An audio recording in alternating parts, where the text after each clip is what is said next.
السلام عليكم ورحمة الله تعالى وبركاته. بسم الله الحمد لله والصلاة والسلام على أشرف المخلوقين وعلى آله وصحبه أجمعين أما بعد. ഏറ്റവും ബഹുമാനം നിറഞ്ഞ ഉസ്താദുമാരെ, വേദിയിലും സദസ്സിലും വിശിഷ്ട വ്യക്തിത്വങ്ങളെ, പ്രിയ ശ്രോതാക്കളെ, ഈ മീലാദാഘോഷ ദിനം സത്യനബി സ്ത്രീ വിമോചനം എന്ന വിഷയത്തിൽ ഞാനും അല്പം സംസാരിക്കാം. റബ്ബ് സ്വീകരിക്കട്ടെ, ആമീൻ. ഇതിനൊക്കെ അവസരം നൽകിയ അല്ലാഹു ഞാൻ അസംഖ്യ സ്തുതികൾ അർപ്പിക്കുന്നു. അൽഹംദുലില്ലാഹ് അൽഹംദുലില്ലാഹ് അലാ കുല്ലി ഹാൽ.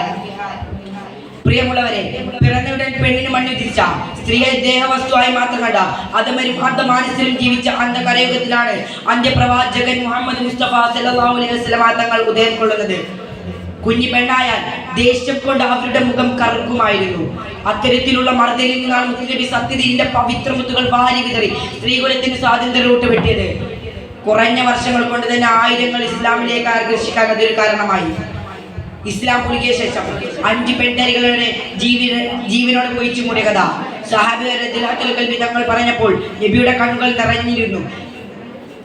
ഇസ്ലാം പെണ്ണിന് നൽകുന്ന ആദരവും സ്വാതന്ത്ര്യവും മറ്റൊരു മതവും നൽകുന്നില്ല എന്നതാണ് സത്യം.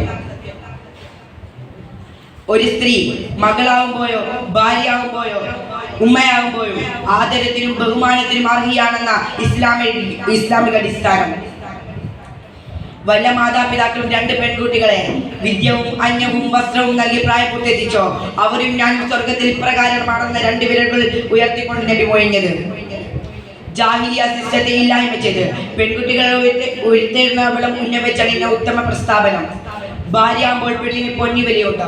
ഈ ലോകത്തെ ഏറ്റവും മികച്ച വിഭവം ഉത്തമ ഭാര്യയാണെന്ന തിരുമൊഴിമുത്ത് അതിനൊരു ആധാരം മാത്രം. ഉത്കൃഷ്ട വിശ്വാസി തന്റെ ഭാര്യയോട് നല്ല രീതിയിൽ പെരുമാറുമെന്ന വിഭജനം തീർത്തും മറ്റൊരു ഉദാഹരണം.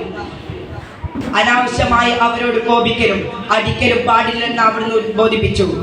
കൂടാതെ വിവാഹം മൂലം കൈപ്പറ്റുന്നതിനും ആവശ്യാനുസരണം തന്റെ ഇണയെ കണ്ടെത്തുന്നതിനും ഭാര്യ പീഡനം അസഹനീയമാകുമ്പോൾ ഒഴിവാക്കുന്നതും ഇസ്ലാമല്ലാതെ മറ്റൊരു തത്വഹീനവും സ്ത്രീക്ക് സ്വാതന്ത്ര്യം നൽകുന്നില്ല എന്നതാണ് സത്യം. ഉമ്മയാകുമ്പോൾ പെണ്ണിനെ നല്ല പവറുണ്ട്. അൽ ജന്നത്തു തഹ്തൽ അഖ്തഹൽ ഉമ്മഹാത്ത്. ഉമ്മയുടെ കാലടിപ്പാതിലാണ് സ്വർഗം. ഒരിക്കൽ ഒരു സഹാബി വരെ നബിയുടെ അടുക്കൽ വന്നുകൊണ്ട് ചോദിക്കാണ്, നബിയെ, ഞാൻ ഈ ലോകത്ത് ഏറ്റവും കൂടുതൽ കടപ്പാട് ചെയ്യേണ്ടത് ആരോടാണ്? അപ്പോൾ നബി ആദ്യം പറഞ്ഞു, നിന്റെ ഉമ്മയോട്. സഹാബി പിന്നെയും ചോദിച്ചു, ഞാൻ രണ്ടാമത് ആരോടാണ് കടപ്പാട് ചെയ്യേണ്ടതെന്ന്? നബി അവിടുന്ന് പറയുകയാണ്, നിന്റെ ഉമ്മയോട്. മൂന്നാമതോ നിന്റെ ഉമ്മയോട്. അത്രത്തോളം ഉമ്മയാകുമ്പോൾ പെണ്ണിന് കൂടുതൽ പവറുണ്ട്. ഇത്രയും പറഞ്ഞുകൊണ്ട് ഞാൻ എൻ്റെ വാക്കുകൾക്ക് വിരാമം കൊടുക്കുന്നു. അസ്സലാമു അലൈക്കും വറഹ്മത്തുള്ളാഹി തആല വബറകാതുഹു.